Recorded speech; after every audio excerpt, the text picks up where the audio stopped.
before we get to Tom, there's a clip that Auburn posted of Chad Morris yesterday, and I'm curious, will Auburn average more or less points per game in 2019? Here's a clip from Chad Morris yesterday. Hey, let's go right here now. Let's go. Let's pitch and catch right here. I'll see you guys in the end zone, all right? I'll see you guys in the end zone, fellas. Will Auburn average more or less points than last season? 33 points last season per game, 28th in college football, more or less. Again, factor in 10 games, all SEC schedule, more or less points this upcoming season. I mean, as a Hog fan, you want to say less. You want to say the guy that, took you backwards the last 2 years. I don't want to say, he wrecked the program, did I don't want to say irreparable harm, but it did a lot of damage here. Is not going to go there and do great things. So I'm saying backwards because that's what my heart wants. I think that's fair and valid. So let's go to the phone lines and ask Tom Murphy that same question. Tom, Auburn averaged 33 points per game this past season under Gus Malzahn, and I'm forgetting, was it Chip Lindsey this past year? Yes. Okay. Are they going to average more or less under Chad Morris's leadership under Bo Nix's sophomore season in 2020? Yeah. And by the way, guys, I'm feeling pretty good. I'll answer your question, Ty, but the Atlanta Braves, I don't know if your listeners know this. The Atlanta Braves scored 29 runs last night. We got sent that this morning, man. Congratulations. They're killing it. It is a modern day NL record, meaning since 1900. So we blew up on the Florida Marlins last night, or Miami Marlins, and Freddie Freeman and Adam Duvall and as Dudley Dawson called him, Ronald Acura, had huge games last night. So I say that Auburn will score about the same, and it might even go up a little bit because they're not playing any non-conference teams, so it's hard to get your 50, 60-point games. So it might go down. But I'm not going to assign that to anything to do with Chad Morris because he's a good offensive coordinator. I think this job was a little bit over his head, and he had a super young staff that wasn't used to how difficult the SEC is. And so, this was a rough 2 years, no doubt about it. I think he lost control of the locker room, but, I think he'll do good things at Auburn. All right, hang on. Back to the Braves for a second. That's 29 runs. Now, think about this, guys, for a second. 29 runs, and they did it with 3 scoreless innings. They did not. The Braves did not score a run in the first, the 8th, or the 9th because they didn't have to play the bottom of the 9th. It helps to have an 11 spot. And 11 spot in the second, but, 11 in the second, 2 in the third, 3 in the fourth, 6, 3, 4.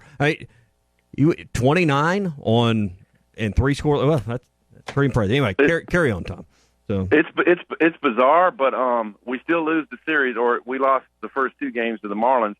And side note, our starting pitcher Tommy Malone, a pretty new acquisition for the Braves, is the only pitcher in modern day to have 10 or more runs scored in an inning in which he was pitching in 2 different games and not get the win in either game because both the Phillies and the Marlins blew up on us, and he couldn't go 5 innings, and he didn't get the win. So there we are. Marlins had 2 errors in the game. Wasn't like it's 20. Anyway, enough baseball, but that's pretty remarkable when you just look at the box. So.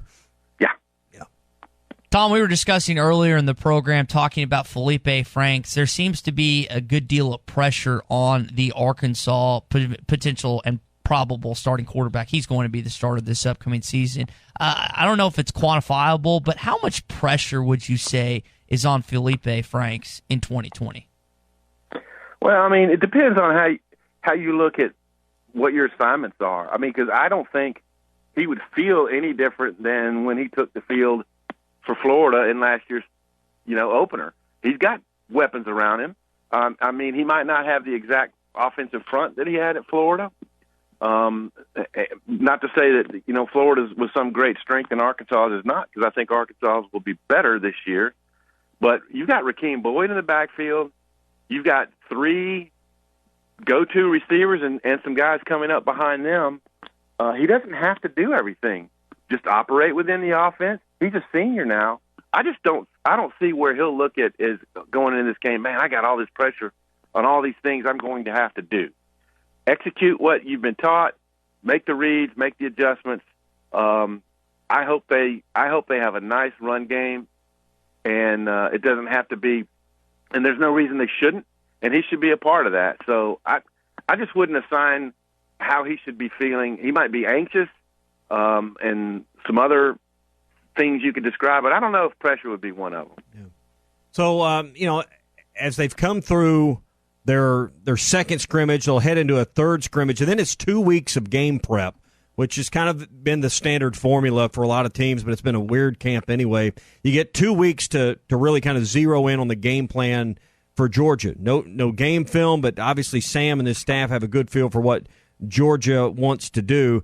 I'm not sure Georgia has any feel for what Arkansas wants to do, but maybe a good feel for what some of these coaches want to do. Tom, how do you think Georgia is approaching Arkansas right now? Are they even really worried about Arkansas at this point?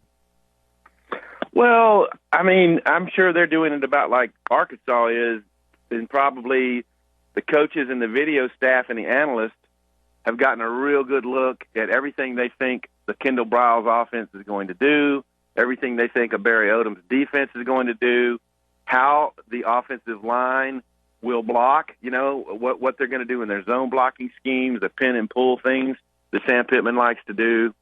So they've studied all that. And now I would assume starting next week and maybe even a little this week, they started applying that into their game planning. So, and as Sam Pittman pointed out, they've got a new offensive coordinator over there in Todd Monken, who's had some success in his past.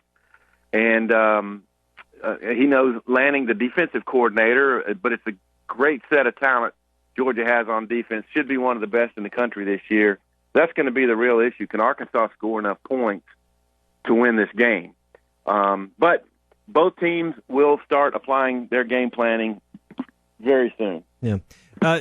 Clay wrote a nice piece on the special teams and talking to Scott Fountain and kind of the approach of going at least 4 and in some places maybe 6 deep on special teams, cross-training people. We're of the belief that special teams may make a difference in a game this year. What's your opinion of where they're headed with special teams, now having an assigned assistant, and what have you seen? I know we haven't got to watch tons of practice, but what little bit we've been around, and what's your feel for where we're headed with special teams in this 2020 season? I think it's going to be improved, and I'm going to answer your question. I'm going to give you a side rant here in a second. No, not a rant, side analysis. Sam Pittman talked about it on his radio show last night, that about the 3, 4, 5, 6 deep at some positions on special teams, right, and how exacting Scott Fountain is. He said that George Carrington, the punter, averaged 52 yards a punt. So, in other words, the guy's got a huge leg, but that's the kind of thing where if you don't get down and cover, a guy can get in open ground. So you got to be a good coverage team if a guy's going to punt like that, which, if it can help their net punting, that's all good. I think the competition between A.J. Reed and Matthew Phillips, the kicker, seems like it's going quite well. And I don't know if you can say it'll be an upgrade. Connor Limpert was the field goal accuracy leader at Arkansas. So, but it looks like they'll be okay. And we know what Traylon Burks and Devion Warren can do because they've done it. I'm expecting Burks to maybe should get a punt return touchdown this year.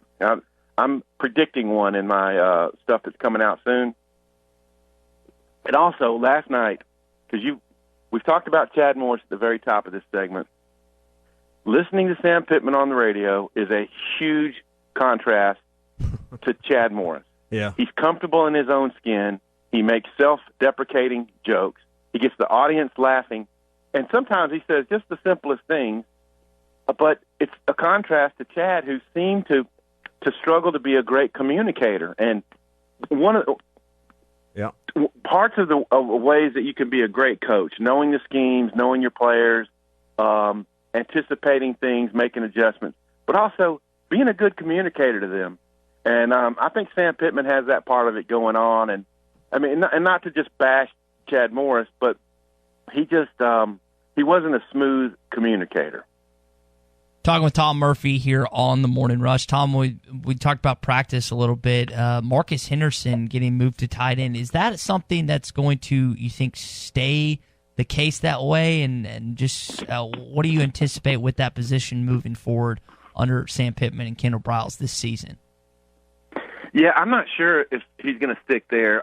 We're doing our depth chart, and I've got to turn it in today for what comes out in our tab. And I still have him as the backup left tackle to Myron Cunningham. So I might end up being wrong. But clearly they're looking for guys who are really good blockers at that position for the times where you need another blocker on the edge of your line.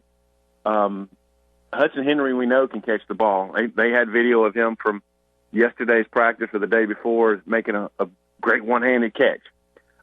Blake Kern's a big dude. He should be a good blocker. But they want to be able to have two tight end sets, as Sam Pittman was talking about on his radio show last night. And right now they don't feel as comfortable. So they're trying to make it where they can have two. And now you have Blaine Toll over there, big body, and Colin Sutherland, the youngster, and Nathan Bax, who I've seen doing good work in the little parts that we've seen. So they're building toward being able to have two tight ends, and whether that involves Marcus Henderson or not, we'll see. But he's so agile and skilled that, as Sam Pittman mentioned earlier in camp, you start him at left tackle and then you work him inside if you have to. But apparently they're going to extend even further and see what he looks like at tight end. This whole thing about tight end to me is they know they're going to face some animals at defensive end. This league is filled with great defensive linemen, and that blocking part of it's probably more important right now, more paramount than the pass catching. And that double tight end set and short yardage situation, goal line situations, they want to be able to run over and mow over some people. And I think they're looking at the blocking, Tom, as much as they are someone that can catch a ball.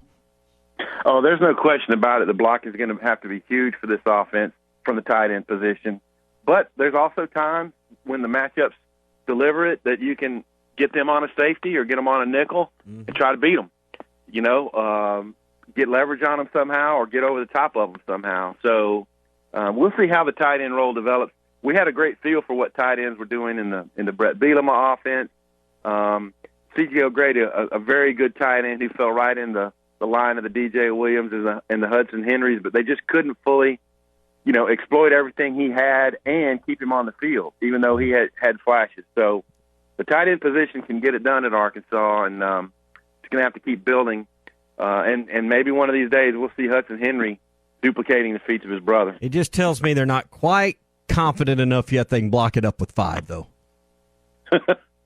I think you're right. You're right, and I think there are times when that tight end is going to be very desirous to put that guy, maybe try to double an end, bracket a defensive end, giving him trouble. Yeah. Tom, before we let you go, Chiefs, Texans tonight. You can hear it on ESPN 95.3 and ESPN 104.3. Just kind of your overall outlook of the NFL starting up tonight, and what do you think about your Falcons this season, man?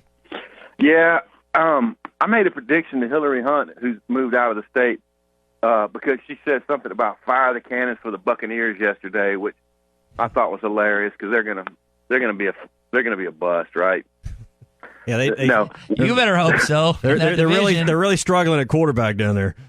Well, when I look at the Bucs right now, all the additions they've made, they're a little bit scary, and we know that the Saints are very well managed, very well coached with Sean Payton, and I think Matt Rule. I think he's going to do good things. The Falcons, to me, on paper, look like the team that might come in last in that division, even though I'm going to say they're going to come in first. But I'm a Chiefs fan now. I wasn't before, but now that I live in this region and the Chiefs are a regional team, with the Cowboys and all, I like them. I'm a huge Pat Mahomes fan. Love the kid. Definitely wanted them to win the Super Bowl last year.